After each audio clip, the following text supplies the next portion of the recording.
Halapaini tu ka whakamatala Honani whiroa ma whaingata No noa tawa ke whai ana Me tatalo moe o tu hei lala Halapaini tu ka whakamatala Honani whiroa ma whaingata No noa tawa ke whai ana We katalo moe o tu hei lala E wisai Rawakapo Amasi mohono fuloto Kaneongo Eneto Na maunga ki e tai pono Na e toko E whanua E tupo o hapai ki o lunga Ke malui Me olunga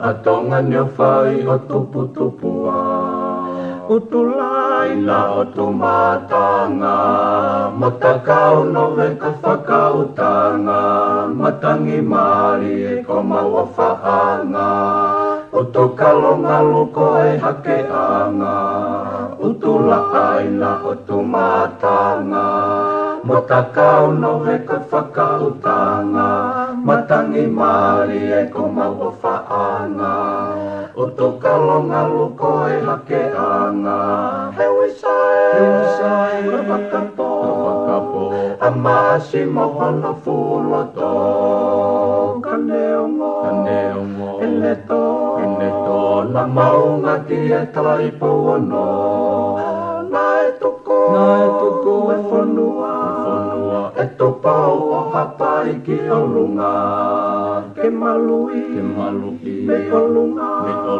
Atonga nio whai o tupua Lele a moe mai ko mokotu Ko e whangwe lolo a halai walu Sia ko ka whoa alo i talau Lo se o whatai situ a o whatu Lele a moe mai ko mokotu Ko e whangwe lolo a halai walu Sia ko ka whoa alo i talau Lo se o whatai situ a o whatu E wisai Rawakapo Amasi mohono fuloto Kaneongo Eneto Na maunga ki e tai pono Na e toko E whanua E topo o hapai ki o lunga Ke malui Me olunga Atonga nio whai o tupua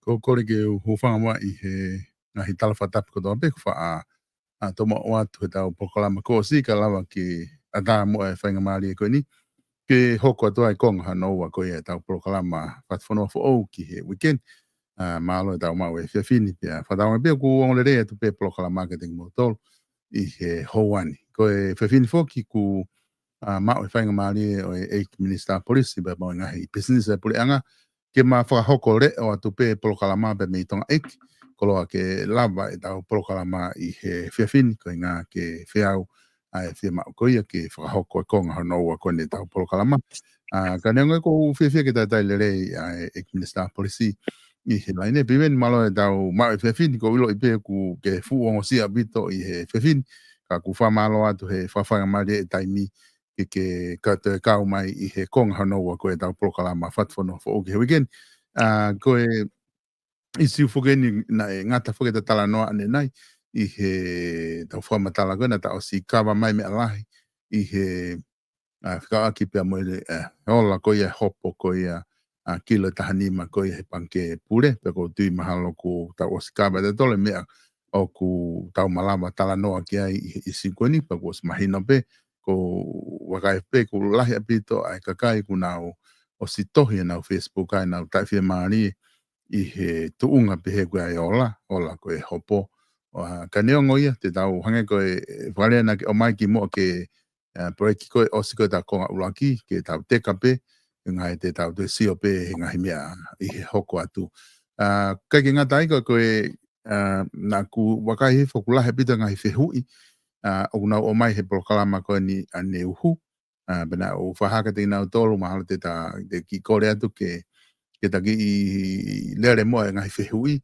pata toki hoko atu ai pe ai ko ngā kone alatu pe ngai fehui o ku isi wai o ku ke whietala no ai pe kata toki lava peke ke whamala ala ai mo whaloloto ai kata ki foki mai ku ngā ke ki o ato whainga maari i he ngai fehui koni ko lava ke nau tuku mai e he kainga koni kuna mui mui mai ta polo kalama ka ki mo ki afe mai ke fehui ka ki o ato mo ai ki fo status koni ko nga ki whama kamata mea e ta programa ko e status na tohi he toda ko mere amana ki kotu ko ke sola e te moto pa kuma iloi ka to ape he kakai ponua nga we e wha hoko pe ko tu ko fa sai si o he nga status ku una mai ka ko ase ki status ko ni halalo ape he e tau pure anga mo hapalani nga au ki he langa ngoe to tai monu manu pe whakatau aki moe tae mau.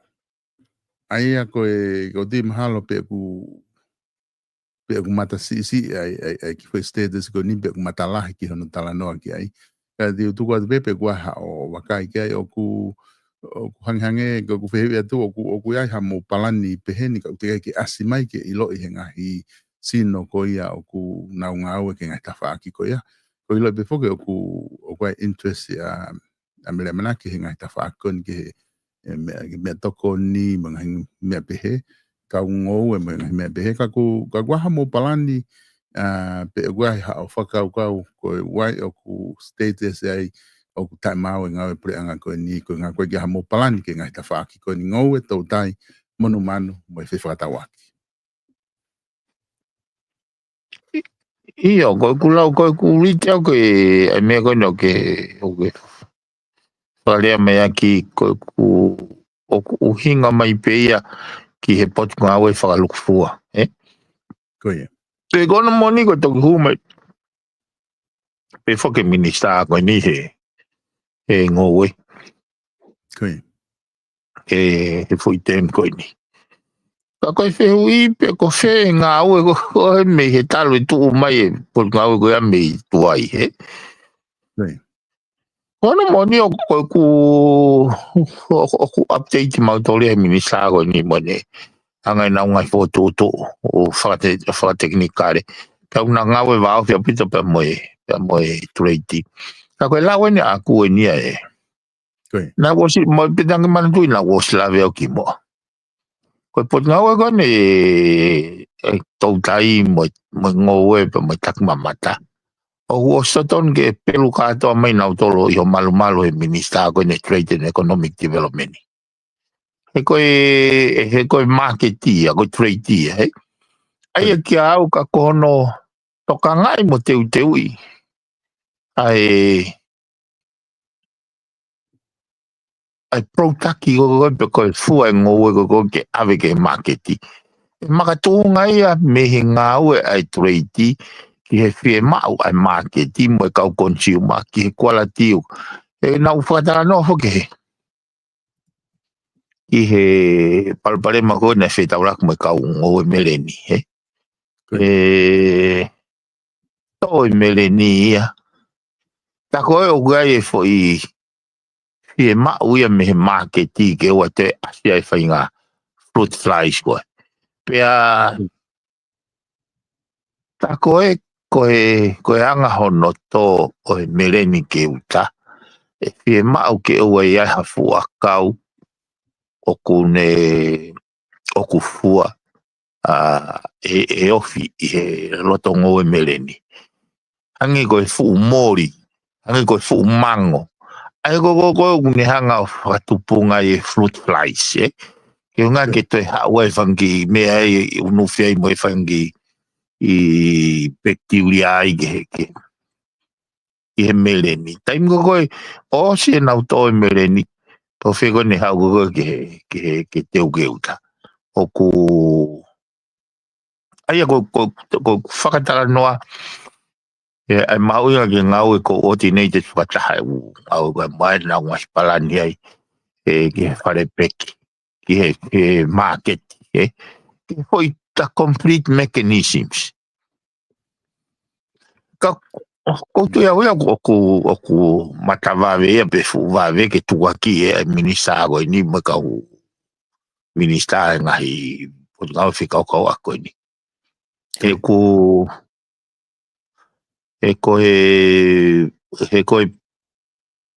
hangi ko lau oku pehe ku na ku hua tau ke public and appointment policy matama jafi na ti te menia imania e au ia e o mai e u detail plan from A to Z, me kato e umea koe.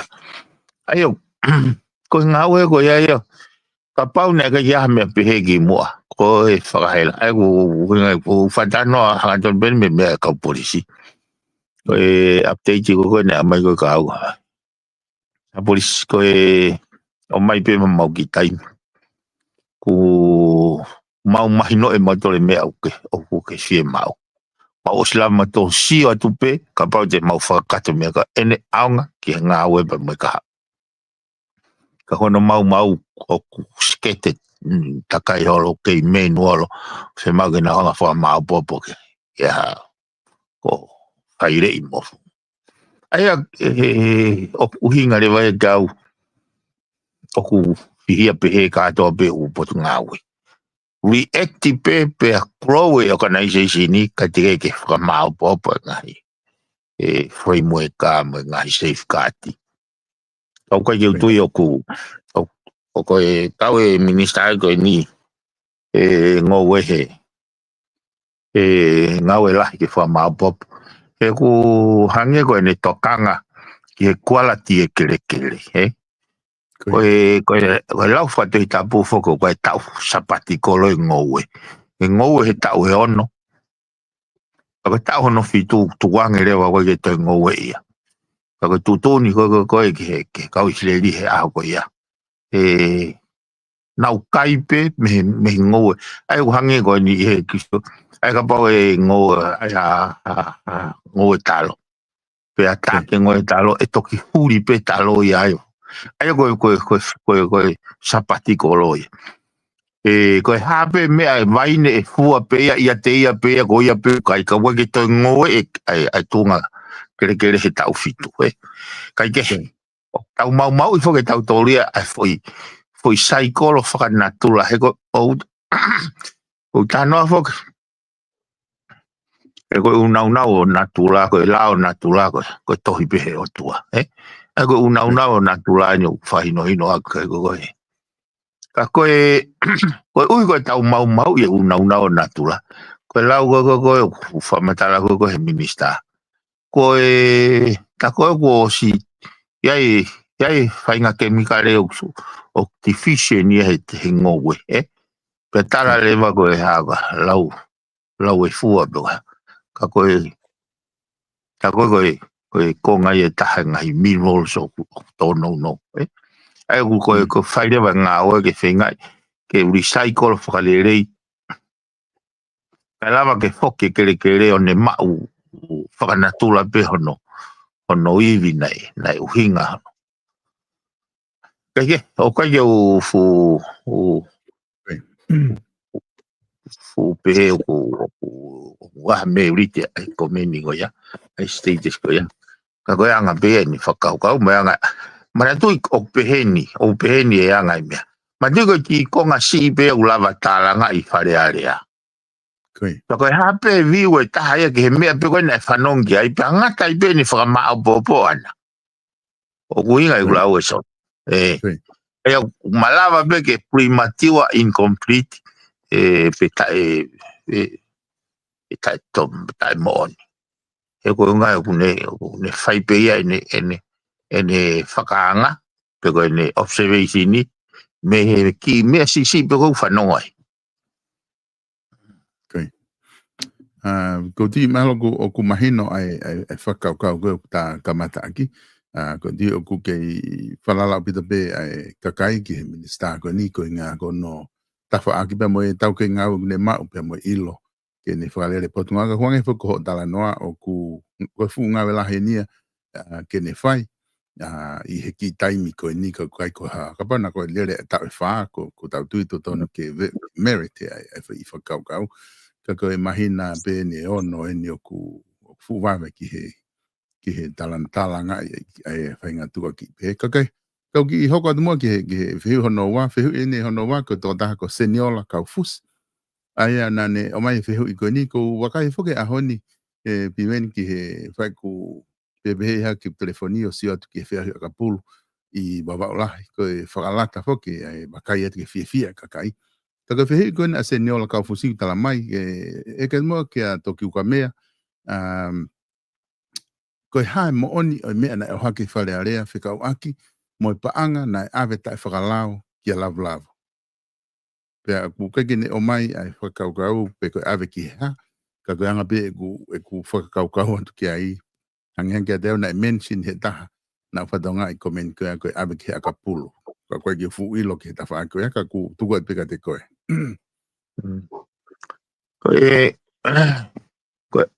pehe ko ave tai whakalao o kai ke uhinga li ka au kai hae uhinga tai whakalao ka koe tari whehui nei whai wharea lea o asia kei hono eke pena e ave ha silin ai koe hono mano ia lavu mo ne ko miti aga pulu I whakalea ke nau tuna meni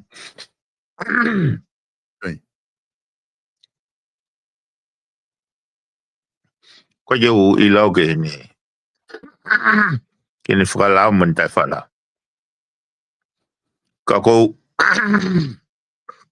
kou whehu ia lahe au ia ai tutun koe ai minista koe ia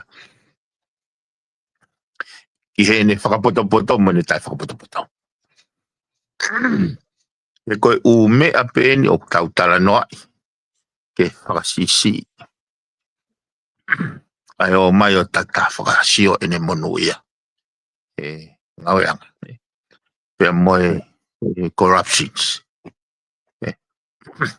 te ke lau ko ha poto ke hau pe ha tahana ni o skaka I pehe e pure anga ki mua e mea koe paanga o toi kore paanga ka te tuuhake o ave silini goia he fofonga I kakai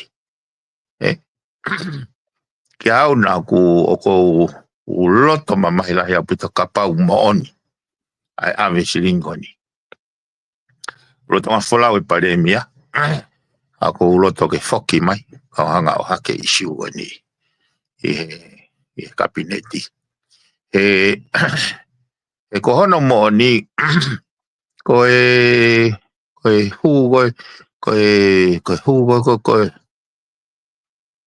ai tuna meni akapulo avava he taimi teu fili and ko financial stop being naive which ke tau whakaukau inoseni pe o lavo kore silini mo o le sisita ne komite kapulo kore silini ke whakaukau dato inoseni whai pehe lau maali koe mea whuke solo na whātoto aia ke mea koe ni he keisi koe lavu koe lavu mono ne lisi ne kawako I he potunga e ako tua ke potunga ako alo mono ke potunga e paanga tua ke potunga e paanga ave silini o mono ki panke a lavu ka ala lavu ngau e aki peto kai ati tata mai na kai a lavu o ko ngo ile mau ya ko tau mei se mau ke te whahasi whakatamai ke potunga e koe ni ke haupe lavu le sisita ni ki ka lapu ala te whahau atu Pea nau tui koe ngau e koe ni o genuine ke whakalaka e aga pulu, eh? O kai koe toki hae pena lavlavu e ni ki mama ni ki wawau he tau ni pe. Tā alo e ne whetaka e mai ke kia ni fui e ai mea behe anai. Na mea utok whakafukwhaa ki pe ni hawana koe ni. Kia au ea o kuhinga ka au ea sai. Koe kuhinga koe ke arata lavlavu mo ne lisi. E takai e fukau poto he potunga e wako, nau tuha ko tae wau sia awe ki whare paanga ke fukau poto he whare paanga, nau tuha ke nau tolo toi siri neo awe ke pange. O kuke pehe uo. O kuke pehe ku inoseni sinsia ka adoe ka fui proses koe, pe o ku corrupt. Ke kai ke whakatoa ngā ia taha. Koe fu sirini lise ka wako ka lavlavu o ku tokolahi ange nau tōria he ako e katolika ua e nau ngai ti veti lahi taha i he whunuan.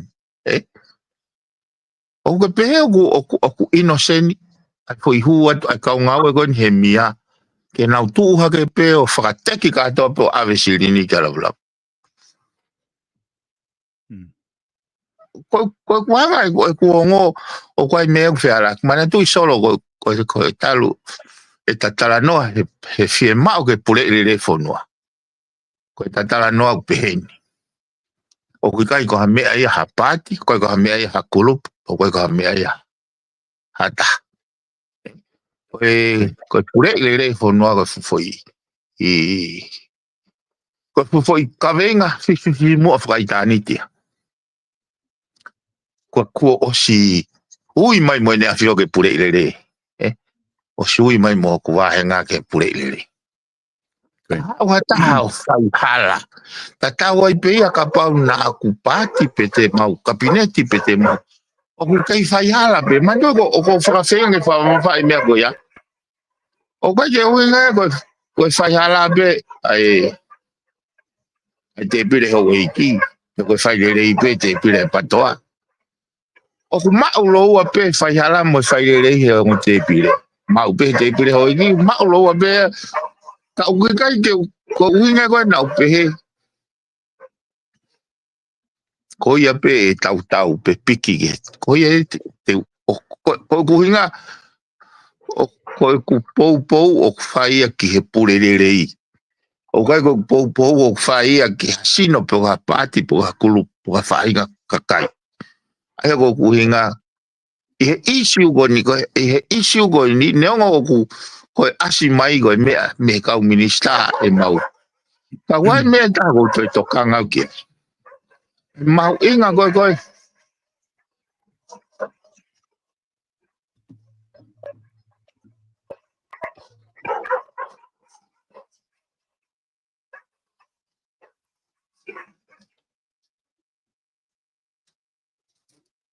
Okay, ang iyo. E mau inga koe o e fili ke whakapoto fili kakai. Hange koe ni. Koe ministafo koe ni ne kai ke fili he kakai. Hui kai ke fili wharearea ia ke pōpula ke ne mahu inga ia he whalala ai kakai. Aia ki au. O koe mea ia o tuu whehalaki. Ko ki mau tolu koe na mau o kore ai whalala ai kakai te mau whakahoko mau whatongia. Ke mau whakapapaui. O ki kai ke mau hanga pau si e whalala kakai. E sio ke hoi dimension koe ne mea koe ni o unehanga holoi mai. Hangi koe ni. Kai te tokanga ia pe koe hae lau ai kakai ke he ne ave sirini ke hatahana e toki hau. Ngai pōpula. Kai ke ngata ai kulahi ne upalparema. Hangi koe ni. Koe palparema koe he pānga koe ai TVT. Foi palparema koe ia mahinoia. Palparema koe he pānga koe ne tanuhala. No koe kai malui he. Ko uno koe ako ovatiu katoa. O stifol katoa. Se koe mea kau whakene he mea ke whakama opo i panke koe. Nai kore tu lolo ngai fu maka koe na nau hanga ai. Moi mea ngau e nau. ke nau no, ke malu ia ke nau no. Ke tata, hafui. Family ona ko nai, no ko love he mea ko ni. Ke ta se ni tia. Ka ko stifolde no ya. Ko se uia pe lava he panke o tana ki mai milona ko ya me maka ko ngo tano ke nai malu i aki, he. Lolo tonga ne no foi mea ko ya takai mai ya o ai ene kalapu. O komiti akapulu. Ke lere he foi taimi ko smahino ko campaign. Ya tu wate mi ai mia ya o ange silini ki ai. Lolo tonga ga solo ke whanonga mai mea koe ni. Nai toko o sini ate whiauhi akapulu a tonga tapu, a sub-union a tonga tapu.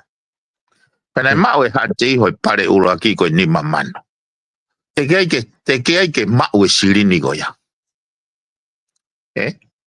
Aya koe kusio koe, huinga kapauna koe ave tokoni koe ni koe, ave ke sub-union ni hena tau sio ka atoa pe ke he successi oi mea. Ke whakakakato aki, ke ave paanga hati ho. Malo ki uhinga lirei.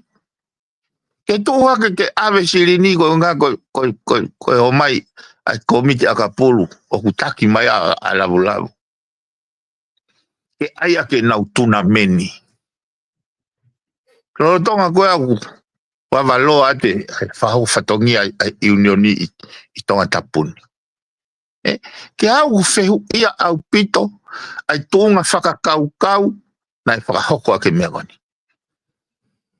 Ko hinga e whatanoa koe ke alat pa lavla mo ne lisi ke potu ngawe ako. Koe amanake kakai koe kakai poto ni potu ngawe ako. Te nauhanga skuta nai se mea gogo ai ke whamore kei tukau.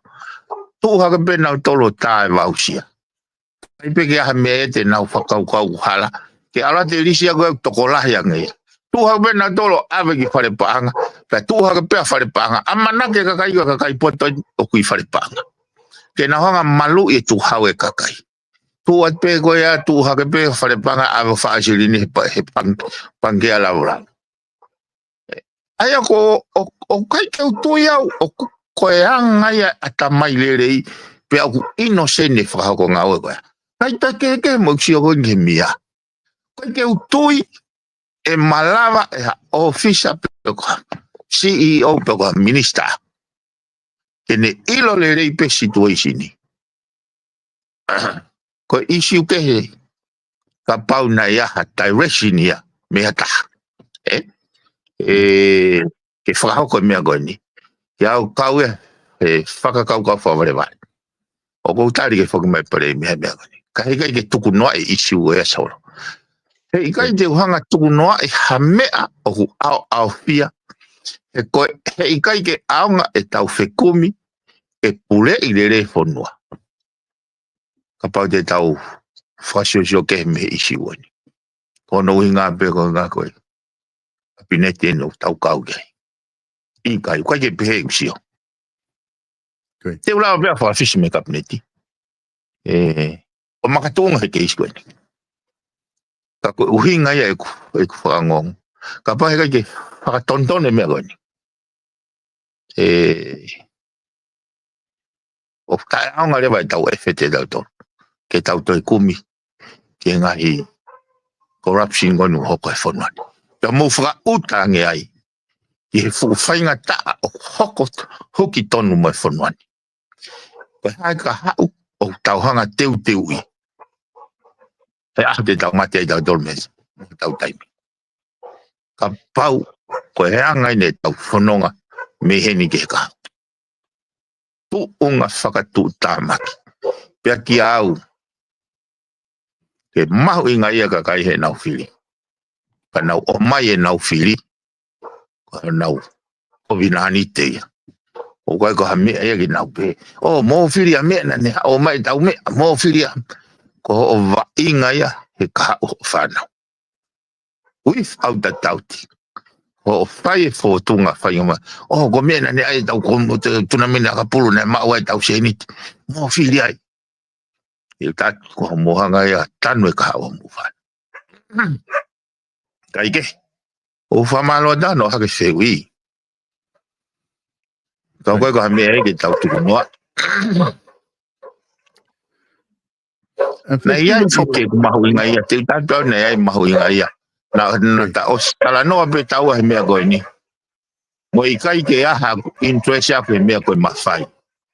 Ako tayo ko foi mga fa ko na hoko ko vote of no confidence. Na iya yung mahu nga iya mi agonisyo. Okay. Na ako ngoi au pito he na ikai ke may kabinete ahon ni. That is not for the interventions of His Majesty. Kapau na ikai ke intervene na fio. He ne sio mai ko hono pure ko vipe e fonwa. Nega ke me kabinete. Pena ko konga ia tahana aku mahu inga ia ke huo kabinete to ensure we kai ke mauhanga of fail ai amanaki mo salala inesio. Ko foi me pegana ke eke mai in itself kapau mo oni pe kapau e whakahoko. Ko foi whakamala hita haya gene afio. Kai ke primatiwa toke au ke luka au ke tau sio e whakamai pare mea. Ko anga iksi. O go sio ke I he mea ko ni e pimen. Ko nga ko sio me ta whaaki ko ia ai minister ko ni mo department ko ni mia. Ka pa ko information ko dok whananga fuga ko ai ko whiwhi be ko sio iloi. Ka ko sio me ta whaaki ko mia. Ko potung ko mea ko ke spoti o kuanga maheni pe. Ai ngahi kulupu o ku osilesi sita pe ko hafo ngai mea ke nau kore tokoni ko anga maheni ke nau kore ha fund wa ke ikare tahi o ku fund nau to ngahi timi ko o ku ilonga neongo he ke whakahoa pe he ai mea ai ku mahino tau tim fa fonwa da tolma ka ko uhinga ke ta fa ko ya o ta ia nau fatongia ke ngahi kulupu ko ku nau kore tokoni atu ke whakahoko ko ngani ku ke ilo I pena e whakahoko he whaunga tonu ai kore koe ni ku whihu koe ni pena e lere whakatafa akbe he side walker he kauhala koe ke ufu ilo lahi ke ka konge kona ke o mai e piven ke toku pe koe ngā te moto ki hoko atu ki ai I he wike kahau koe ko ngane ta ka pau ko ke te tana ke ta whaaka pimen ko gi hoko mo e whehu I ke ko nga ke he ko tu mahalo ko hape I whehu I ko e lava ko o lava te taimi ko he fini pa ko ta lava e nga hitari ko ke nga he ko ko o mai ko e whehu I ni mahen ono ta ha ua tol fani whehu e fitu na o mai pe proklama ne ho ko whehu I ko ni o ku tau mu ape ki he mea taha. Ai ako te wātua whaiwhehu e taha ko tamako awhia ki kaho. Ne mai e whaiwhehu I ko ni ki nau ko hono lau atu. E te iai ha whaunga ke whakalelei ia ke whaunga tataki ai sea komiti kakato o kufu ilonga ni whakapala taha hono whatongia. Ai ne whaafeinga ke whaafeinga ta iai ai toko ni paremia. Ko taha ia whehu I ko ia o ku o mai ko ngai taha e ke mai tama ko kainga la tu ke ke minister pe ko me ani he kai ke lava fa lao ke fotu hatu unga qualification tunga whakaako o ha taha I he sea fai tu uni o whare area sea pane hai maleo komiti kakanto ai ka me ka ngai whehu ko ni o ku nau tala noa pe ko tupulo David ne ke mai pe na anga wheweha no whiri ko ia o sea komiti kakanto. Aia ko me whehu ka doa e fitu pe walu koe ni o mai koe me programa ni hu o ku nofo taha pe pa mahino ka te au e piven ko ka gai koe ni unau follow ai debate ko mo whai area o lakange ia ko ke follow e au ia ko lere whako mo debate e mo do aho ka kata ka gehe ka unau follow pa ko dui mahalo kwa whainga issue ai unau pick up pe ka waki pe mo e sea ko ia o e komiti kakato tapu mo ia Ko ia. ko isi umonia solo ko ilo ko wiki ko si ai weekend ene ia foi statement ai share ko mi ka katona na futu tupta maki au pitai kauhanga o whakamatunga lele i sola. Pena ia foi mau area modol ki mua foi session ki mua atu. Pene o mai foi mea koe ni gao. Ko au nega e to ton ke minista. Pene koe ne pehe o ne kai ke. Shea koe nene ke to ton ke iai. Or something of na ku longo he ne kai ke na ku blissful ne kai a se pe kon o mai hanga ton be ka pa pe kai ke ton ke ke tu no ai pe he ka ko issue en solo ko mafai ke hoko ata ko minista ko mafai ne afio e foko tu e pare mia pa fano ko ne statement go ne fehui e ne afio ai ability mo ni inability ke ne fano feminista e fatonga i dai minista ka nga fo ko ere ai vale ko nga ia ku faton le ago ko ne hanga fehu ia ai tunga ata mai lelei ai pare mia pa mo ne afio ka ko nga fo ko no lo to tau fia a ko ni solo ko me go na hang ko fatonga he mau ki hiki ha ko he weekend ene kau pena mo pureanga ku osi ka te utate foi ata ko ni ke nga ke fatonga ko no fatu tamaki ko uhinga e popula ku popula he nga ko ni solo e ko no uhinga he nei indavine na fio pe kau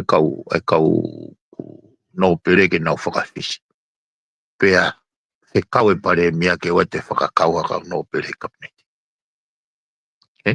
Pea koe whenga koe e pare mia malolo mo ne kapineti, ke nauhanga o vari mai ki he kakai, na e whaka ofa e nau ngāwe. Ka pate whatonga i koe maki i ala pe ke ha mea, aku ngari kovia e pure anga motua, hue ai se aia whiangene tusi. Kono inga ke ua ngari kovi pure. Ka koe uhinga whake pure anga motua, ke ua te nau ngari kovi, ka ngari kovi ene afio. Ke pehene anga whakaukau e kakai. Tāna e saipe ngā wea e pare mia malolo mo ne kabineti.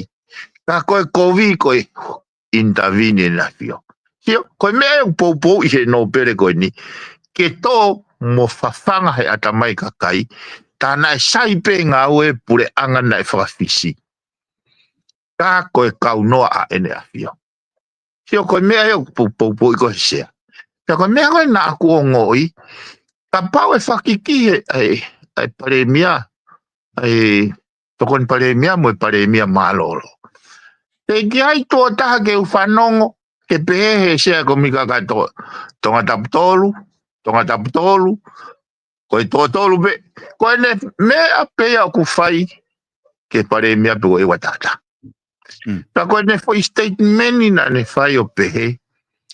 E vave ke ututuni ke o te to kote mai ki whare. Koe unga koe ne whengana ke ne whakamatalai, ai mata vai o e pure mo e governance, mo e parani e pure anga kohiri, ko tupunga e palpare ma. Koe ne whenga koe ke ne hanga whakamatalai ke mahino, ta koe ne statement i vave, ke ututuni ke o te to kote mai, ta ke kofa whiwhine mai. Ya kata pare mia malolo mo ka minista malolo. Ko uhinga e na aku fisi i ai o tuha ke kopea. Ai ho ngā wege ke no foi loto, ta ke ai ke puri ho loto tau feia. E ku ngari varea ke asi mai me au fivala ni afio.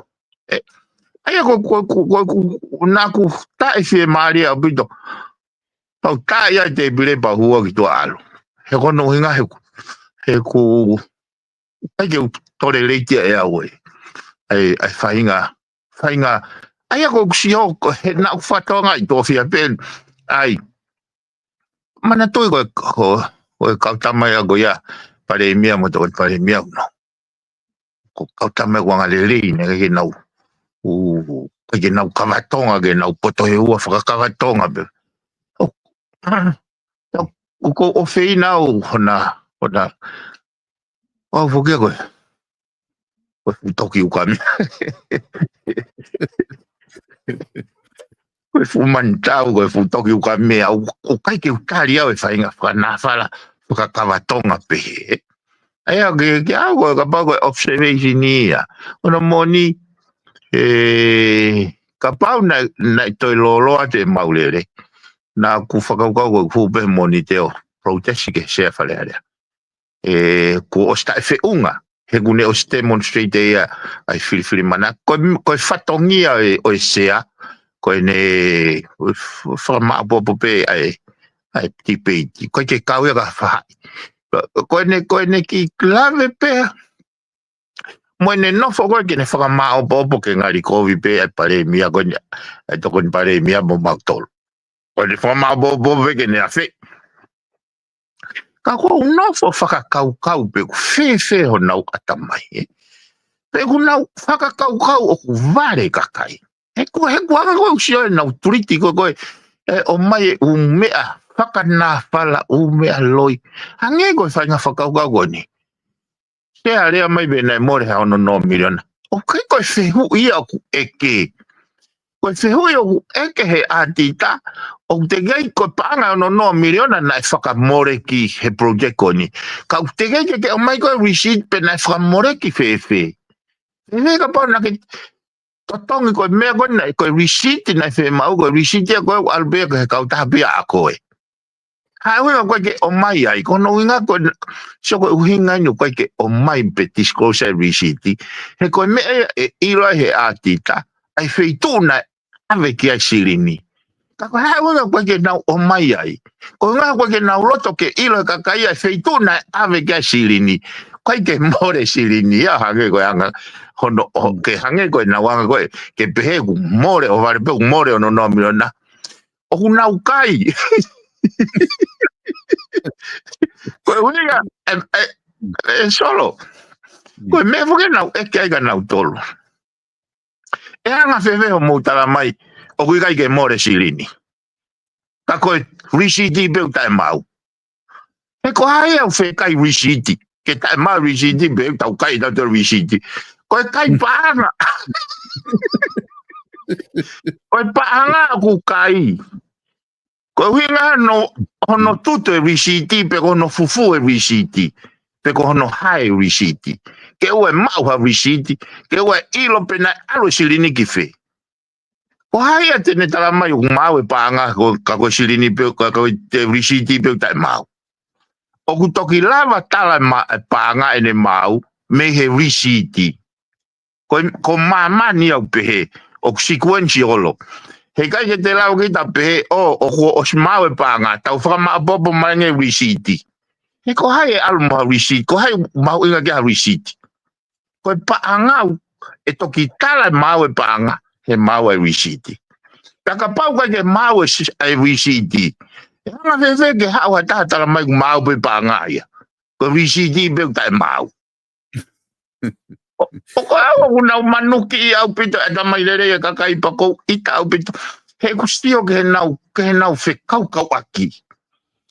Whekau aki ke pehe tokua. O ku kai ke more sirini. Kai ke more ono no milona.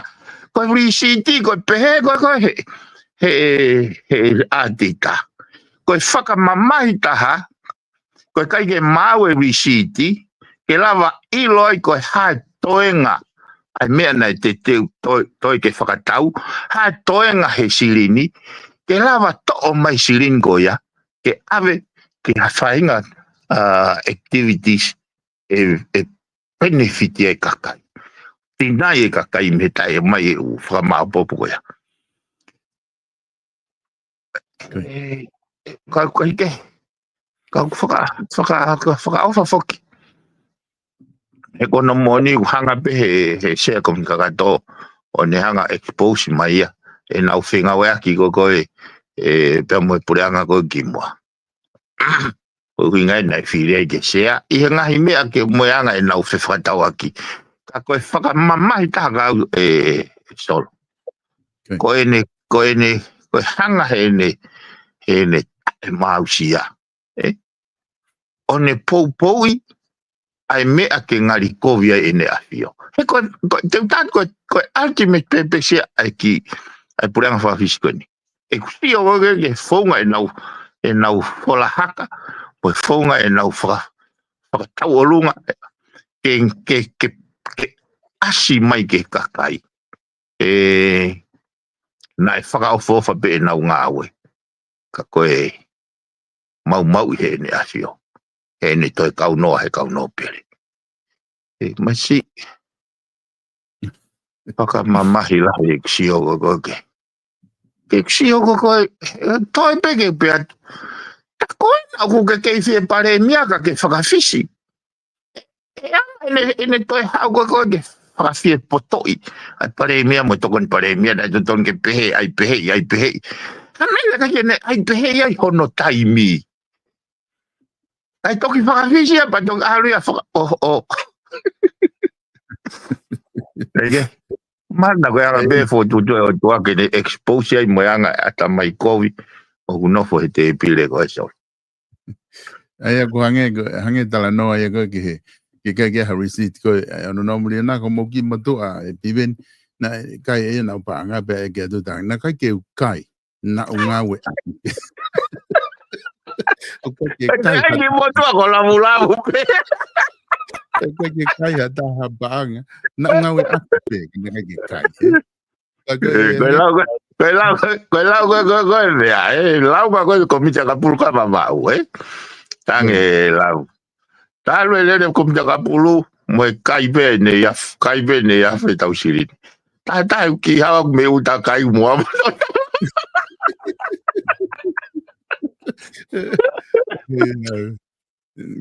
Ki hoko mai bimen mako tu o kumahino o tu fehu ia ko ya pe mo direction goni ke mai tali ki ai ko fehu ia ni ko mai pe ko ki pe mo to taha ko na an gona launa ne pa usi ko i kaureka pe hola ki Amerika passport tonga ko taha ko ni ko seini finau ko ne fehu i mai pe o kuiai ha whahinga whaunga whaka wahapureanga atonga pe mo Amerika ia whahinga ka polisi po ha whahinga mea e lava ke whakafoki mai taha ko ia ki tonga ke hopoi ke maui whamatotono. Iyo, whenga aki wawhia pe ngahi pureanga pa koe konga ia uhinga nei lava e kau polisi Amerika puke to dako ni. Koe whamatala ko o mai ka te au me he commissioner polisi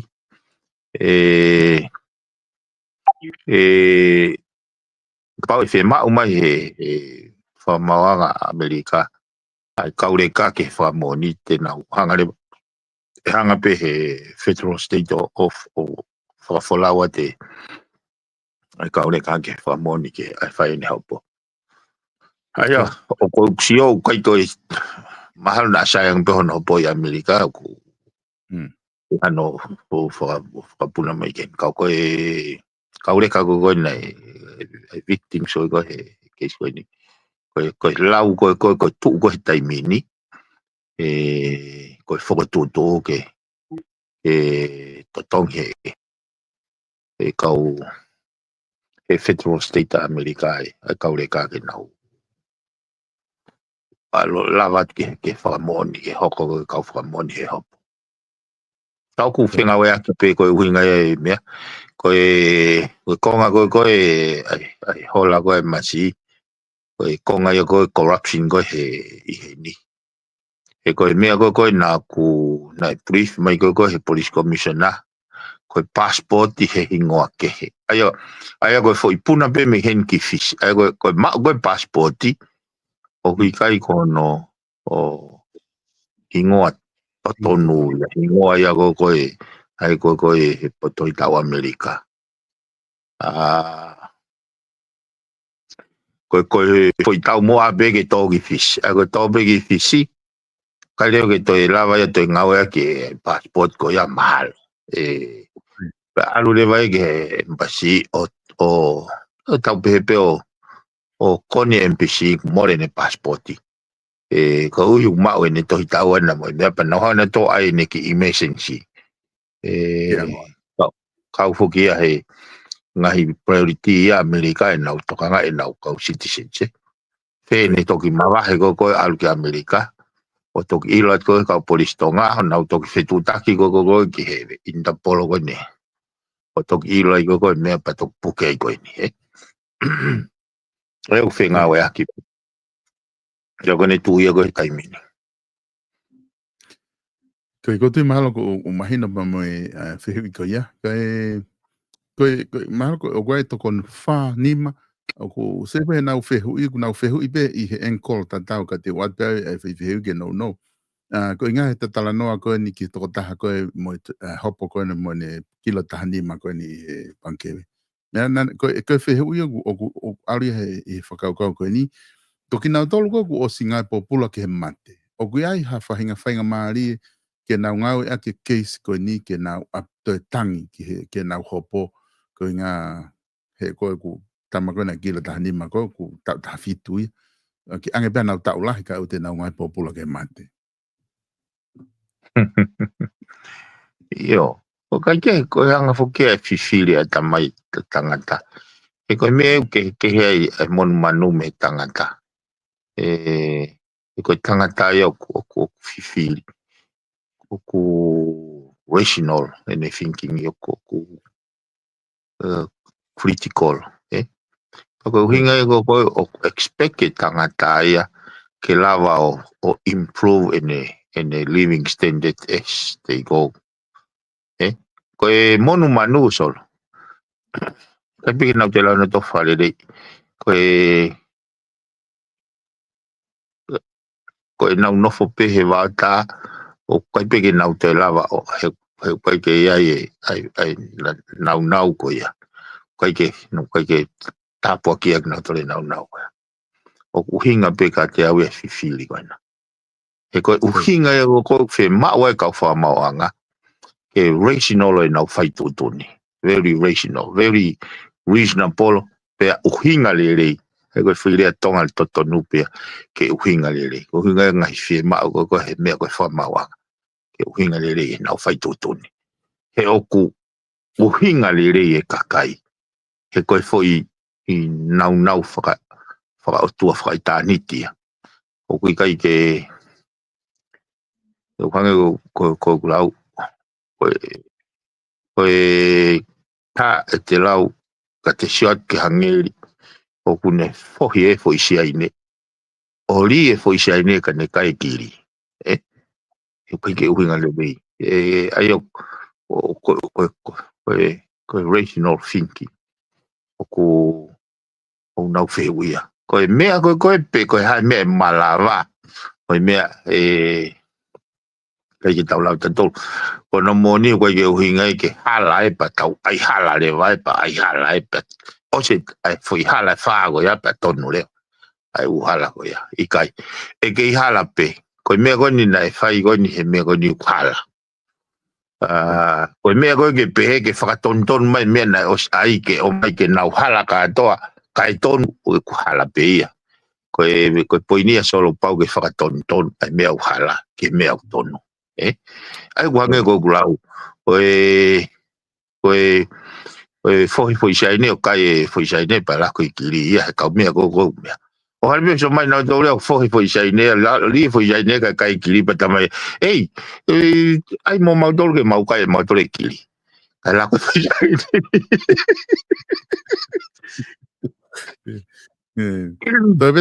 Tōpeta koe whihi e ua, pata pamapapure o kulava ta programa e aho ni.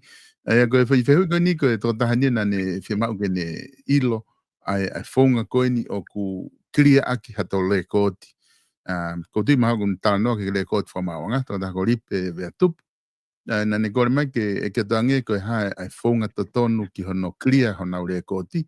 Ko nau alu kia polisi, talange koe tau e nima, pa nau ka ke whamawanga, talange tau e fitu ke nau whokpeke a polisi, ka guiaha whaunga pau, ka pau guiahi ha mea u whiamau ke kria hato le kōti, ka te lau a wholau, o te tali he tau I fiha, ko hatu tu ni pau ki ai ke lava ki tono na o whafufua ki konga koe.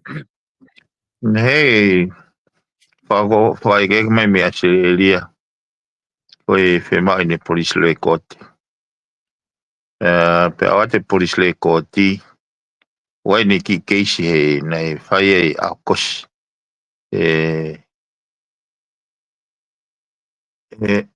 A kosi, a hawha, e wafta walu. Tau ave ai keisi koea ke kau polisi ke nau whare I mai ai processi. Ke lava kilia I ki le koti koni. Ai koe nau wha matala, koe tau e fitu. Ai koe wafe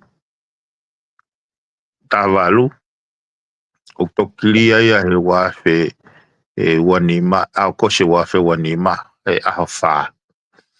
Pea koe tala mai rewa tali ke au ke aho wha, ke pase aho wha, pa tok whahu mai rewa, ai pepa ke kabineti ke nauhanga o whakamore more, ke kai kilia ni polisi le koti. Ai koe tahaia, koe mea ia. Mahalo ka au koe whamatala pau ia. Koe mea koe niga na toko mai peke te ahi wikosi. Ai koe tau e fitu. Koe. Koe, ta whao sake ai whehu koe ni mai e atalanga safi. Koe ne tamai peka taki o ki whehu I tange solo ke minister polisi. Pe oku confident pe ke te hu ki whare area he whili novema. Oko confident ni au kono ngā we e pulelele. Kai ke utopa, kai ke utokanga ke hu ki whare area. Me e kakai. Kai ke more no ai ai hoku iwi au. Ke pehe ke unofo I fia pe hu ki whare area, pe kai ke hu ki whare area. E koe mena walo kore, pau moloto ke pule I le whanua. Pa mou whiri au ki rato. Pako tonga whitia solo, koe ka wahenga si o kaia. Ke hangi koe whangi wahenga koe praipi ia tu pepa na wala. E koe no hinga insol. Nai tu hake pe a tonga whitia he ka wai tolo. O ri taha miliona pa na wini na toi pare uraki. Toi whai fu konseti koe a te rei toi tu hake pe a tonga whitia ai fu taha miliona. Aia ki au ia ona polo. O e soke timi aka polo koe na hati iho. Nai mo vete aka polo ia for sometimes. Pea o hui lewa e komiti e kumai. Hui lewa e komiti aka polo ke. E nau wha maa bob whakatahtai. Pelu mai kluseita ke spatani ke nau. Pataha petimi. Koe rapa tau be nau whau he tau ko sio nau whainolo nau fōi e maurisi. Koe nau tau wā beno nau whainolo. Pa nau tā I kare. Aia koe kuhinga koe kai ke unofau ke pehe ke unofo manawasi pe te irifia poka. Ka pau o ku pehe e tonga tau puistia ko ulohi aki nau tolo. Tuku au ki tua. O silea behu ia e kufau takai koe ni uki ai. Nā kula ke hau o kore ho mou whalala I whakatonea ke mahino aki. E kou poto he taulunga. Sai. Ko winga e pulau koe poto he taulunga. Ko mea e nau hanga. Ta kon ko o taulunga. Mo sisio ke matai taulunga. E ku tonu e ku whakatau pasi. E ku I kai mahawawe lawa e lolo. O me pehe. Ko ngā os taulunga. Mea tawataina. O ka yo ila po ha nga ke no fa ho. Ko mahalo ko te ha upeo kumi ha monu ia pe kumi ke te korapo ke te ha upeo o te no fa ho ha ke. Ko yo no fa ho ha ke so. Me atawatai na wa nga. O me pe ko fai ko taulunga. Pe me na tolu ko whakapare pe ko e whetong sam taulunga. Koe. E palapare mako e whata holo ke te ko iso. Kai whakapapau I pe ke hange koe mea koe na e mai tohlo la koe kakai koe mo whiri koe kakai e tene o kumo au whare area ne tataki mo tolu he ke ave Oi. hakakai ke pure ile le e tau tuku hau ke okay mahalo be ke be ha tama he ni wa na fika na ka ko pe ko si fe unga anga fe ho ko ni mata time ko ni ko ta ko ngai no wa ka nga o atu pe fa nga mari ka pa wa me ke loto ke fa ma po ke ai ta programa ko fe fini pe ta fa ma po ai pi ka toki hoko te wikau on go si fa si o se ta ko ta na ko me na ku fieta ko na ku fieta no ke dimension o Latima House principal pe mo mahu inga o tau fotutu fa sociale ki he o price that we have to pay ki he peace and unity ko usia ko subject ko ya mal na fe mau pe ta tok ta no o ka ka to ya ka time ke ka ku algo se unga penga issue ko ni ke fa ma bo mai ngai current event na hoko he week pe ko ne tok mali watu ka ko whakatahala hina whai hene Latima House principal ai komni weri pana ku hanga o lave ia i ka nautol ai malawa ke misconceive ke nautaki hala i kakai e taimi nautala no ai he Latima House principal he context ia o he ngahi whonua te mokalati nau whaka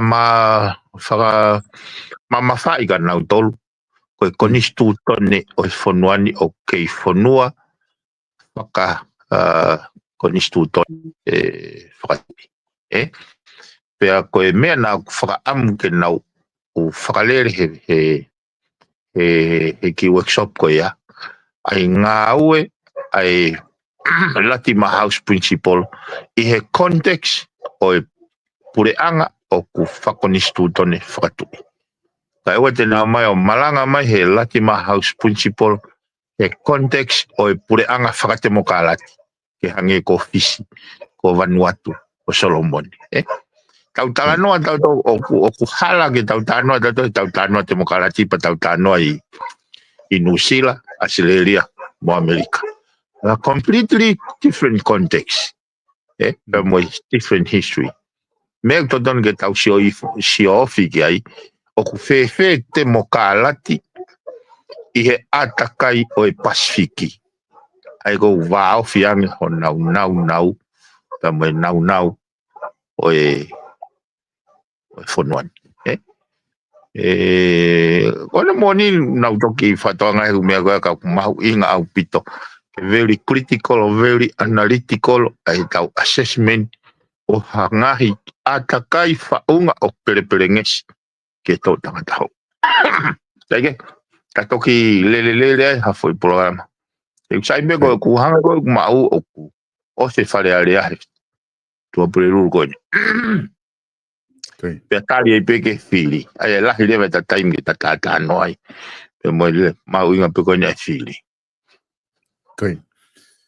ko ti mahalo ko oku ngal fe unga pe ta proclama ko ne ani pe ko pe ko dog man tu ko pe ni na na fa fe fa ta no i he isi pe ko ia fa ta to ko ni pe mo pe no lo mo me ko ti ko ka venga ko ia te almoia ke tanak pe ke ka venga ko na ke foto mai ka sai pe hange ko na ko o se pe wi ka ha ta pu ne fa le area pe tanga ko ia atare ba ke fai no fa mama nga isi ko ia o ku mention mai ko ni he kainga ka fa malo at he lava ko e proclama o ahoni o fa ti be so why gi me ko mana tu so ni ai gi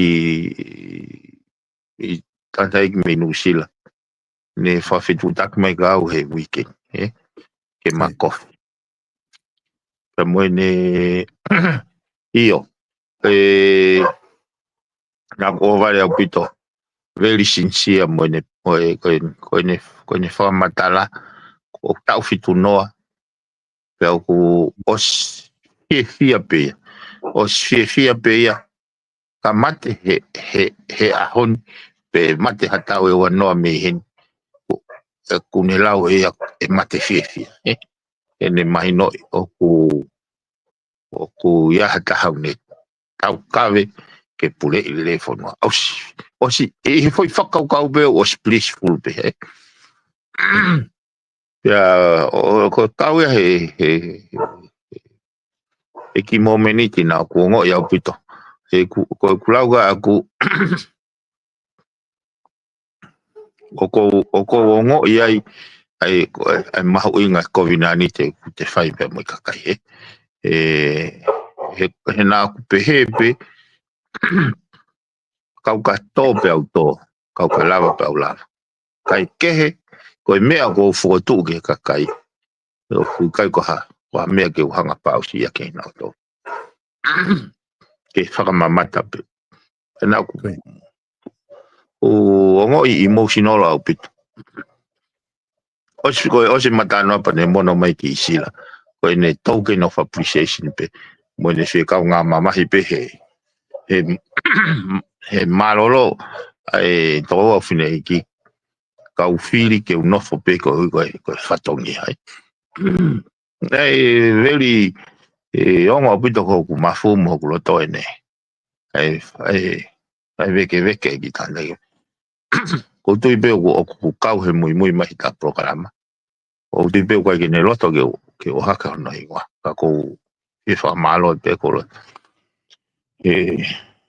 ki ai loloto mo mawhatuki tuku mo mahu inga ki ai whilau mo ngāwe o ku whahoko koe ui pe koe ka pa mo tau whanau malo mau whakamari e solo Koe. Malo bito piven o whatu ki ngāwe whai tonga nata doki sio he wikahau. alo solo